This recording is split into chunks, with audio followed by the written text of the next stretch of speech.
Hola, hola, buenos días, buenas tardes, buenas noches. ¿Qué tal? ¿Cómo va su mañana, su tarde o su día?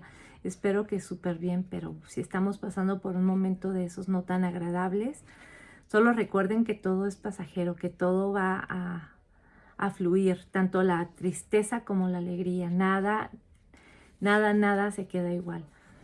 Y en lugar de preguntarnos por qué yo, como nos dice Víctor, preguntarnos para qué yo, ¿verdad? Hacer de esos malos momentos algo de aprendizaje y que podamos ayudar a alguien más, eso es lo que yo creo que tiene mucho valor.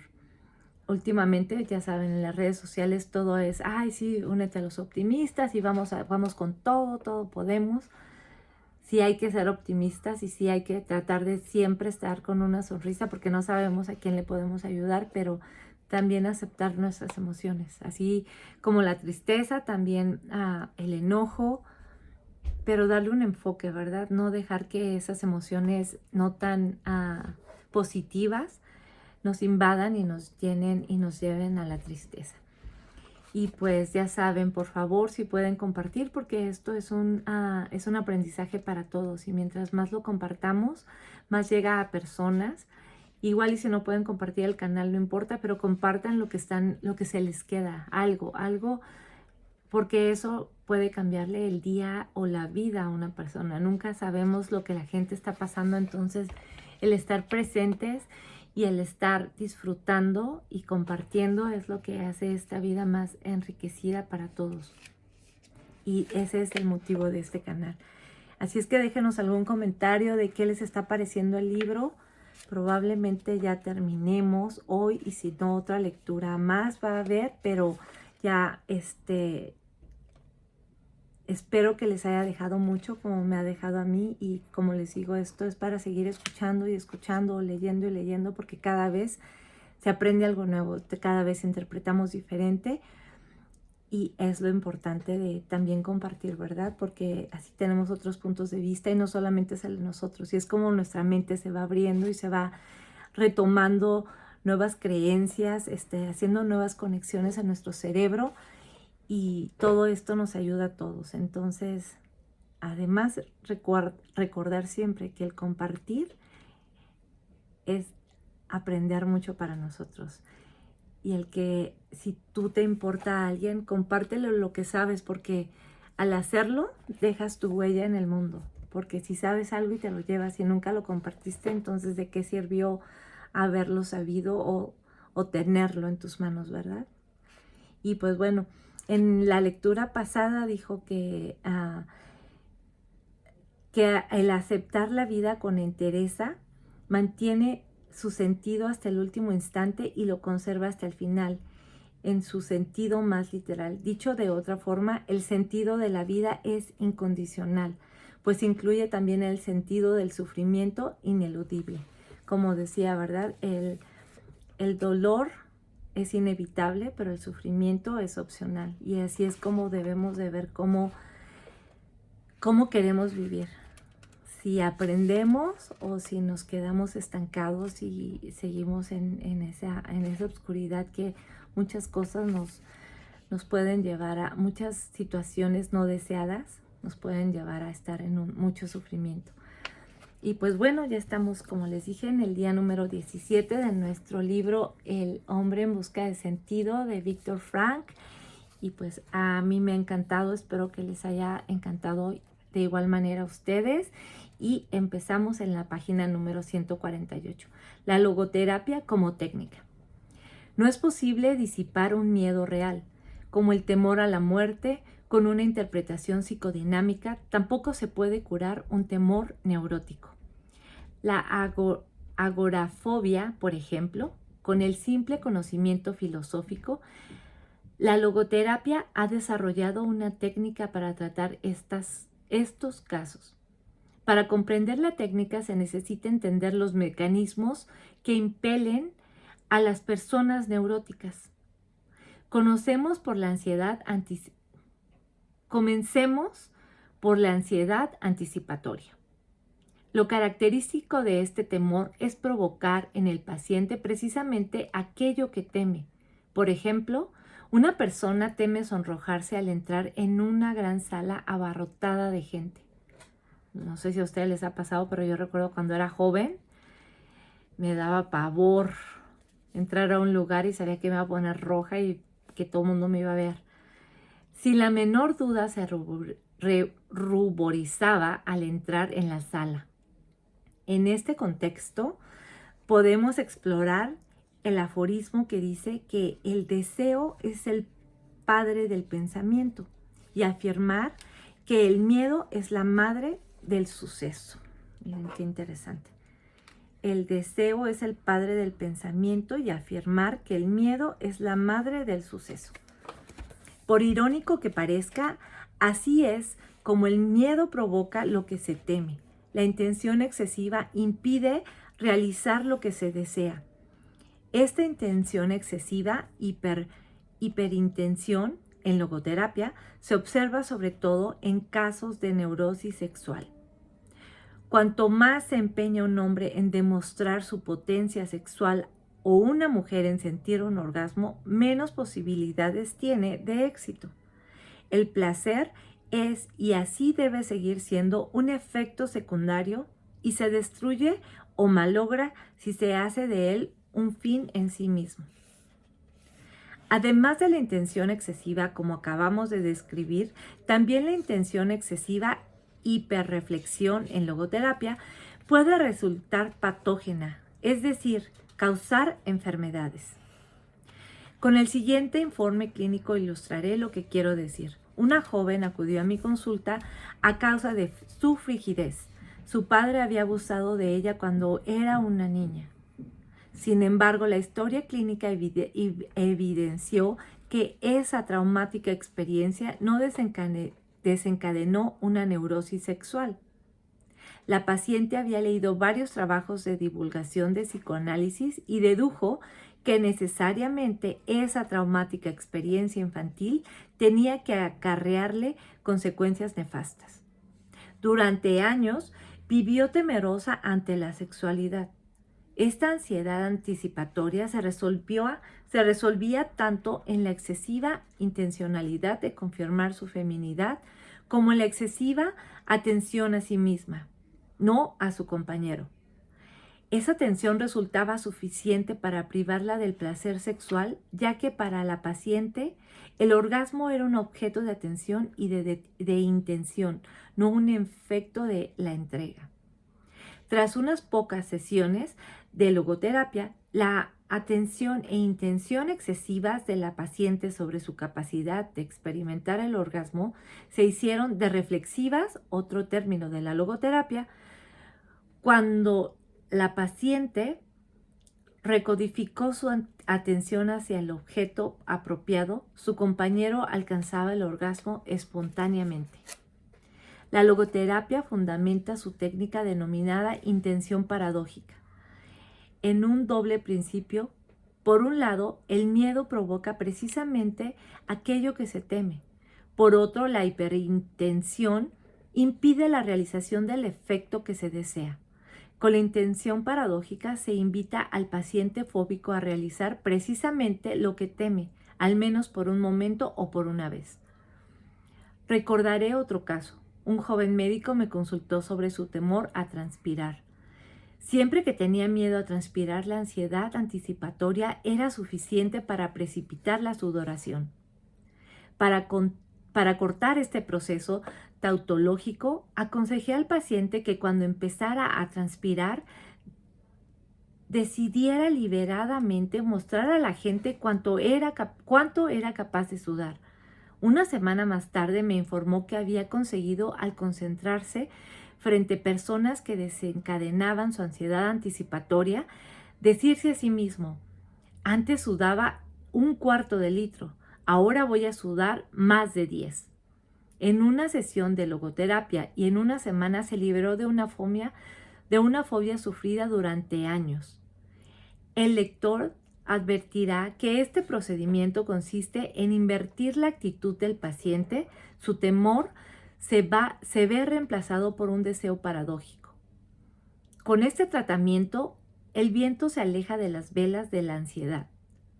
Ahora bien, Este procedimiento debe aprovechar la capacidad específicamente humana de distanciarse de sí mismo. Esa capacidad de distanciarse de sí mismo es un efecto inherente al sentido del humor y se actualiza siempre que se aplica a la técnica logoterapéutica denominada intención paradójica. Al mismo tiempo, capacita al paciente para distanciarse de su propia neurosis. Gordon W. Allport escribió: el neurótico que aprende a reírse de sí mismo puede estar en el camino de gobernarse a sí mismo, tal vez de curarse. La intención paradójica es la constatación empírica y la aplicación clínica de esa afirmación de Allport. Unos cuantos casos más quizá ayudan a explicar mejor este método.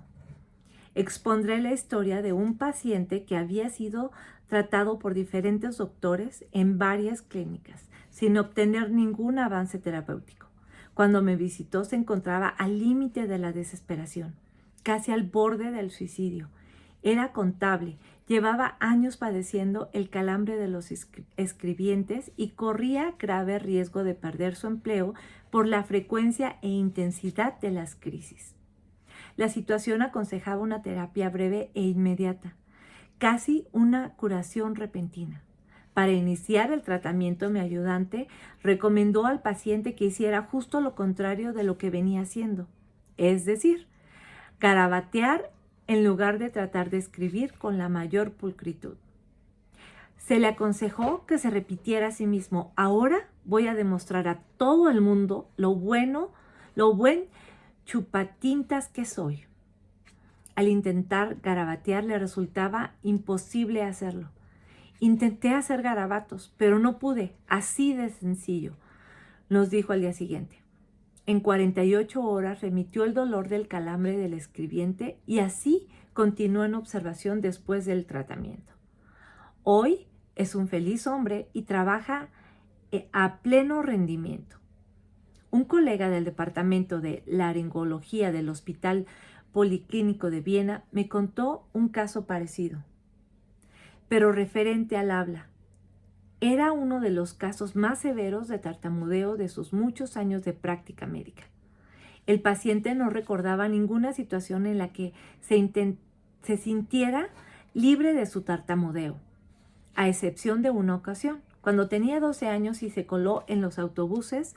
Cuando el conductor lo descubrió, se le ocurrió la estratagema de ganarse su simpatía para evitar la multa y se presentó como un pobre muchacho tartamudo. En ese instante, al intentar tartamudear, no pudo hacerlo. Sin darse cuenta, había puesto en práctica la intención paradójica, aunque sin propósitos terapéuticos. Esta relación de historias clínicas podría inducir a pensar que la intención paradójica es eficaz solo en los casos monosintomáticos. Sería una apreciación errónea con esta técnica logoterapéutica que mi equipo del Hospital Policlínico de Viena ha conseguido curar neurosis obsesivo-compulsivas en los grados más graves y pertinaces. Me referiré, por ejemplo, a una mujer de 75 años con una persistente y severa obsesión por la limpieza desde los 5. Era un caso tan grave que llegué a plantearme practicarle una lobotomía como último recurso. No obstante, mi ayudante comenzó el tratamiento logoterapéutico con la técnica de la intención paradójica.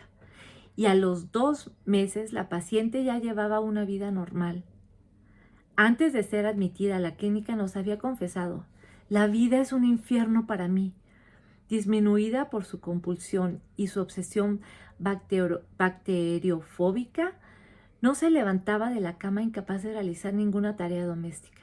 No sería exacto afirmar que hoy está completamente libre de sus síntomas, pues todavía puede ser presa de alguna obsesión, pero ahora es capaz de reírse de ella. Según sus propias palabras, es decir, es capaz de autoaplicarse la intención paradójica. La intención paradójica también se aplica en los casos de trastorno del sueño. El temor al insomnio produce una hipertensión por quedarse dormido que a su vez impide al paciente lograrlo. Con el fin de superar ese miedo, aconsejo al paciente que se resista a dormir, que permanezca despierto. En otras palabras, la hipertensión de quedarse dormido nacida de la ansiedad anticipatoria de no conseguirlo. Debe reemplazarse por la intención paradójica de no quedarse dormido, a la que seguramente seguirá pronto el sueño. La intención paradójica no es una panacea, pero sí un instrumento útil en el tratamiento de las situaciones obsesivas, compulsivas y fóbicas, en especial cuando subyace la ansiedad anticipatoria. Además, constituye una estrategia terapéutica de efectos a corto plazo, pero no debe concluirse que una terapia a corto plazo los efectos terapéuticos son solo temporales. Una de las ilusiones más comunes de la ortodoxia freudiana, escribía el desaparecido Emil A. Gotthelf, es que la durabilidad de los resultados se corresponde con la duración de la terapia.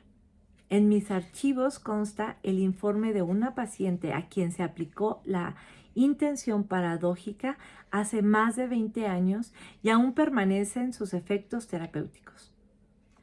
Otro hecho digno de tenerse en cuenta es la efectividad de la intención paradójica al margen de la etiología del caso.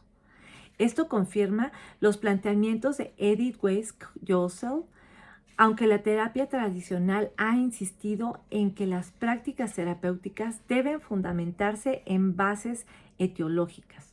Es muy posible que determinados factores puedan ser causa de neurosis durante la temprana niñez y que factores totalmente diferentes pueden curar esas neurosis en la edad adulta.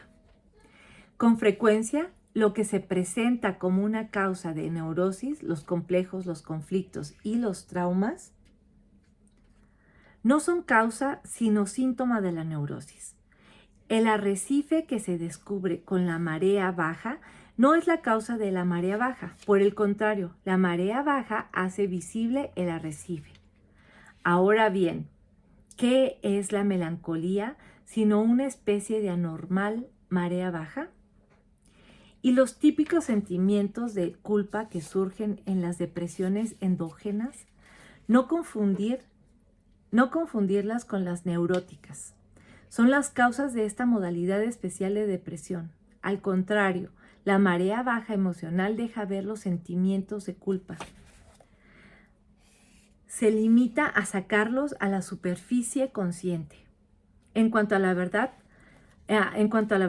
causa de la neurosis, además de sus elementos constitutivos, sean de naturaleza psíquica o somática, parece que los mecanismos retroactivos de la ansiedad anticipatoria constituyen un importante factor patógeno.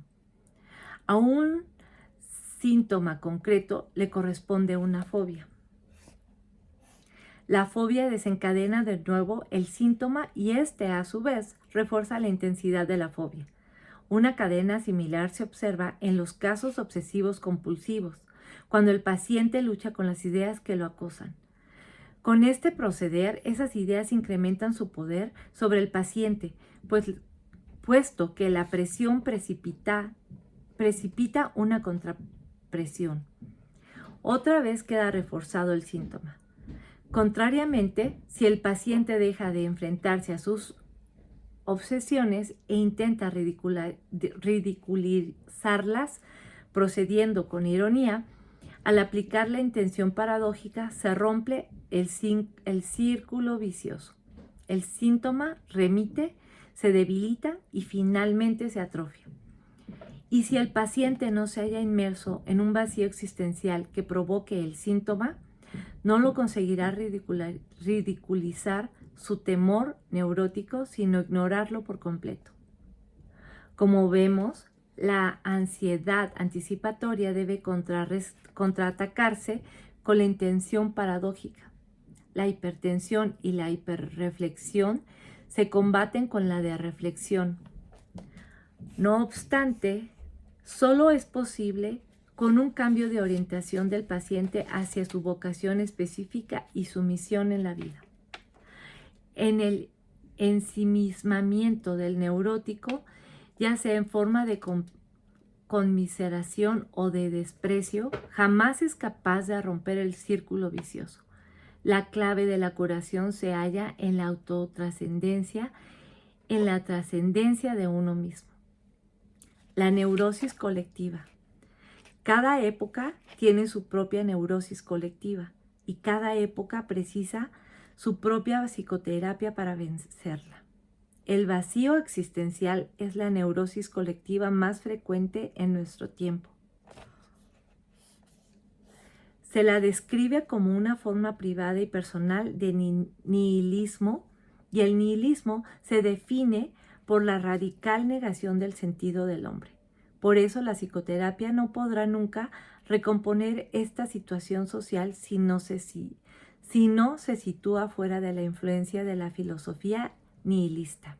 De no ser así, en lugar de un recurso para su curación, representaría un síntoma más de la neurosis colectiva. La psicoterapia no solo sería reflejo de la filosofía nihilista, sino que involuntariamente transmitiría al paciente una caricatura del hombre, no su verdadera imagen.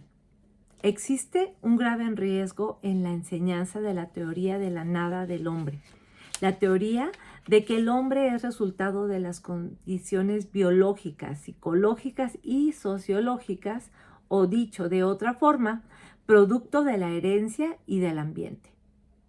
Esta concepción del hombre lo convierte en un robot, no en un ser humano. El fatalismo neurótico se alimenta y fortalece por una psicoterapia que niega la libertad del hombre. Sin duda, el hombre es un ser infinito y su libertad está limitada. No se trata, pues, de liberarse de las condiciones biológicas, psíquicos y sociológicos, sino de la libertad para adoptar una postura personal frente a esos condicionamientos. Ya lo afirmé con claridad en ciertas ocasiones.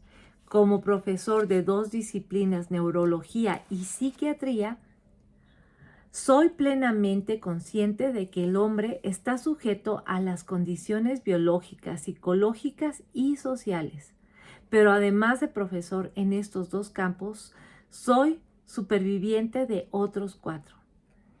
De concentración se entiende, y como tal quiero testimoniar el incalculable poder del hombre para desafiar y luchar contra las peores circunstancias que quepa imaginar. Y bueno, pues hasta aquí nos vamos a quedar en la página número 155. Súper interesante cómo usa su psicología, ¿verdad? De la logoterapia. Y alguien me había preguntado que no conocía al neurólogo. Y yo le dije, no, es un psiquiatra. Pero bueno, no, miren, es un neurólogo y psiquiatra. Entonces tenías razón. Ahorita te pongo en el texto que también sí estás en lo cierto. Es un neurólogo y también es psiquiatra. Y bueno, ya estamos para la próxima. Acabamos y va a ser bien cortita la lectura. Probablemente voy a hacer un en vivo ya para terminarlo y para platicar un poco con ustedes, a ver qué les está pareciendo, ¿verdad? Y pues espero tengan un excelente día, mañana, tarde o noche, a la hora que nos estén escuchando. Y nos vemos en la siguiente lectura.